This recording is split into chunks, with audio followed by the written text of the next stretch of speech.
So hi friends, സുപ്രഭാതം. വലിയ മുതലാളിയുടെ 7ാം അധ്യായത്തിലെ 2ാം ദിനം തുടങ്ങുകയായി. അതായത് സീസൺ 7ന്റെ 2ാമത്തെ ദിവസത്തിൽ തുടങ്ങി. സോ എല്ലാവർക്കും ഗുഡ് മോർണിംഗ്. ഗുഡ് മോർണിംഗ് പറയാത്തതിൻ്റെ പേരിൽ സുപ്രഭാതം പറയണം എന്നുള്ള പേരിൽ രണ്ട് കരക്കാർ തമ്മിൽ അവിടെ യുദ്ധം നടക്കുന്നു. ഒന്നാം കരയിൽ നമ്മുടെ അനീഷ് കോമണർ, സെലിബ്രിറ്റി അല്ലാത്ത കോമണറും സെലിബ്രിറ്റീസ് ആയിട്ടുള്ള ബാക്കി 19 പേര്. സോ രാവിലെ നമ്മുടെ നോറയും ആദിലയും ഗുഡ് മോർണിംഗ് പറഞ്ഞു. ഇയാൾ തിരിച്ച് സുപ്രഭാതം പറഞ്ഞു. സുപ്രഭാതം പറയണം എന്ന് നിർബന്ധം പിടിക്കുന്നു, ശാഠ്യം പിടിക്കുന്നു. സുപ്രഭാതമാണ് പറയേണ്ടത്, നമ്മുടെ സംസ്കാരം അതാണ് എന്നൊക്കെ പറഞ്ഞ് അനീഷ് രാവിലെ തുടങ്ങിയിട്ടുണ്ട്. പക്ഷെ എന്താ പുള്ളിയുടെ കുഴപ്പമെന്ന് വെച്ച് കഴിഞ്ഞാൽ, പുള്ളി എന്തെങ്കിലും പറഞ്ഞു കഴിഞ്ഞാൽ പുള്ളി അടങ്ങി നിൽക്കത്തില്ല. പുള്ളി മറ്റേ ഇങ്ങനെ ഈ കുണിങ്ങി അങ്ങ് നടന്നങ്ങ് പോവുക, എന്നിട്ട് അവിടെ അങ്ങ് വട്ടം ചുറ്റുക. കീ കൊടുത്ത പോലെ ആരോ പറയുന്ന കേട്ടോ, എനിക്കൊന്ന് നമ്മുടെ രേണു ഒന്നു പറഞ്ഞു, ഈ ഇതിലെ കീ എവിടെയെന്ന് ഓഫ് ചെയ്യാൻ എന്താ വഴിയെന്ന്. ആൻഡ് അവസാനം ആ സത്യം മനസ്സിലാക്കി നമ്മുടെ രഞ്ജിത്ത് മുൻഷി നമ്മുടെ അക്ബറിനോട് പറയുന്നുണ്ട്, എടാ ഇവന്റെ ഈ ഒരു പടുകുടിയിൽ നമ്മൾ വീഴരുത്, ഇവന്റെ സ്ട്രാറ്റജിയാണ്, അവൻ അവൻ്റെതായിട്ടുള്ള കണ്ടന്റ് ഉണ്ടാക്കുകയാണ് എന്ന് അനുമോളും പറയുന്നു, നമ്മുടെ രഞ്ജിത്തും പറയുന്നു. ആൻഡ് അവരോട് കൂട്ടമായി ചർച്ച ചെയ്യുന്നുണ്ട്, നമ്മൾ ഇതിനകത്ത് വീഴരുത്, അവൻ്റെ രീതിയിൽ പോട്ടെ, നമ്മളെല്ലാവരും തന്നെയും കോമണേഴ്സ് ആണ്, നമ്മളെല്ലാവരും നോർമലായിട്ടുള്ള ആളുകളാണ്. പക്ഷേ ഇവൻ്റെതായിട്ടുള്ള ഒരു കോർണറിങ് സ്ട്രാറ്റജി, ഒറ്റപ്പെട്ടൽ സ്ട്രാറ്റജി എന്നൊക്കെ പറഞ്ഞ സ്ട്രാറ്റജീസൊക്കെ ഇറക്കി അവൻ്റെതായിട്ടുള്ള കാർഡ് ഇറക്കി പ്ലേ ചെയ്യാണ്, ഗെയിം കളിക്കുകയാണ്. പക്ഷേ എനിക്ക് മനസ്സിലാവാത്ത കാര്യം വെച്ചാൽ, ഈ ബിഗ് ബോസ് ഇയാളെ എവിടെ നിന്ന് കിട്ടിയെന്നുള്ളതാണ്. ഇയാളുടെ കുടുംബത്തിൽ ഇങ്ങനെ തന്നെയാണോ എന്നറിയത്തില്ല, പുള്ളി ഇങ്ങനെ ഇറിറ്റേഷൻ ആണോ എന്നറിയത്തില്ല. എന്തായാലും ഇങ്ങനെ ഇറിറ്റേറ്റീവ് ആയിട്ടുള്ള ആളുകളെ കണ്ടുപിടിക്കാൻ ബിഗ് ബോസിന് ഒരു പ്രത്യേകം ഒരു പാനൽ ഉണ്ട് എന്ന് തന്നെയാണ് മനസ്സിലാക്കാൻ കഴിയുന്നത്.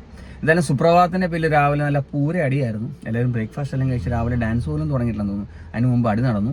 പ്രത്യേകിച്ച് കാര്യമൊന്നുമില്ല, പ്രത്യേകിച്ച് കഥയൊന്നുമില്ല. എല്ലാവരും കൂട്ടമായി ചർച്ച ചെയ്യുന്നു. ആൻഡ് അതിനിടയ്ക്ക് നമ്മുടെ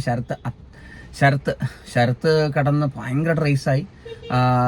നീ മര്യാദയ്ക്ക് നിൽക്കടാ, അവിടെ നിൽക്കടാ, നീ നിനക്ക് കണ്ടന്റ് ഉണ്ടാക്കാൻ നിൽക്കടാ, അവിടെ ബഹളം വയ്ക്കുക, അവിടെ നിൽക്കടാ. അവസാനം നമ്മുടെ എല്ലാവരും പുറകെ പോയിക്കൊണ്ടിരിക്കുക. ഇവർ പുറകെ പോകുന്നു. അവസാനം നമ്മുടെ രഞ്ജിത്തും പോകുന്നു, എന്നെ എക്സസൈസ് ചെയ്യാൻ വേണ്ടി രഞ്ജിത്തും പുറകെ പോകുന്നു. അവസാനം നമ്മുടെ ശാരിക എവിടെയായിരുന്നു? ഉറക്കമായിരുന്നു.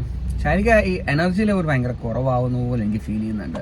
കാരണം ശാരികയുടെ ഹെൽത്ത് ഇഷ്യൂ ആയിരിക്കാം. കാരണം ഒരു ബിഗ് ബോസിനിടയ്ക്ക് ചോദിക്കുന്നുണ്ടായിരിക്കും, എനിക്ക് മറ്റേ പ്രഷറിൻ്റെ ഗുളിക വേണം, അല്ലെങ്കിൽ ഫൈബ്രോയിഡിൻ്റെ ഗുളിക വേണം എന്നൊക്കെ പറയുന്നുണ്ട്. So that means health based ആയിട്ടുള്ള പല പ്രശ്നങ്ങളുമുള്ള ആളുകളാണ് ഇവരിൽ പലരും. സോ എനർജി ലെവൽ കുറയാത്ത രീതിയിൽ തന്നെ കൊണ്ടുപോകണം. പക്ഷേ അനീഷ ഒരു എനർജി എപ്പോഴും കീപ്പ് ചെയ്യുന്നുണ്ട്, ആളുകളെ ഉണർത്തുന്നുണ്ട്. ആസ് എ ലീഡർ ആളുകളെ ചൊറിയാൻ മാത്രമല്ല, ആളുകളെ ആക്റ്റീവ് ആക്കാനായിട്ട് അവരുടെ എല്ലാവരുടെയും ഒരു ടെസ്റ്റോസ്റ്റെറോൺ ഷൂട്ട് ചെയ്യുന്നുണ്ട്. സോ എന്തായാലും അനീഷ, നീ ആള് കൊള്ളാം. കാരണം വീട്ടിലും ഇങ്ങനെയാണോ എന്നറിയില്ല. കാരണം നല്ല രീതിയിൽ ആളുകളെ ഒന്ന് ഇറിറ്റേറ്റ് ചെയ്യാനും ചൊറിയാനും എസ്പെഷ്യലി ട്രിഗർ ചെയ്യാനും കഴിവുള്ള ആളാണ്. സോ സുപ്രഭാതം പറഞ്ഞില്ലെങ്കിൽ അത് സംസ്കാരത്തിന് ഒതുങ്ങുന്നതല്ല എന്ന് പറഞ്ഞിട്ട് സുപ്രഭാതം പറഞ്ഞുകൊണ്ട് നടന്നുകൊണ്ടിരിക്കുകയാണ്. എന്തായാലും രാവിലത്തെ ഒരു ചെറിയൊരു വഴക്ക് കഴിഞ്ഞു. എന്തായാലും എല്ലാവർക്കും ഗുഡ് മോർണിംഗ്. സോ നല്ലൊരു ശുഭദിനം, നല്ലൊരു ബിഗ് ബോസ് സീസൺ 7ലെ 2ാം ദിനം ആശംസിക്കുന്നു. എന്തായാലും ലൈവ് അപ്ഡേറ്റ്സും ബാക്കി അപ്ഡേറ്റ്സും നമുക്ക് ഉടനെ കാണാം. രാവിലത്തെ ബ്രേക്ക്ഫാസ്റ്റും ബഹളവും തുടങ്ങിക്കഴിഞ്ഞാൽ അവരുടെ ടാസ്കും കാര്യങ്ങളും തുടങ്ങുകയുള്ളൂ. എന്തായാലും ഈ ആഴ്ചത്തെ നമ്മുടെ ലാലിട്ടും വരുന്നതിന് മുമ്പുള്ള ഈ ആഴ്ചത്തെ അനീഷിൻ്റെ ഭരണം എങ്ങനെ ആകുമെന്ന് എന്തറിയാം.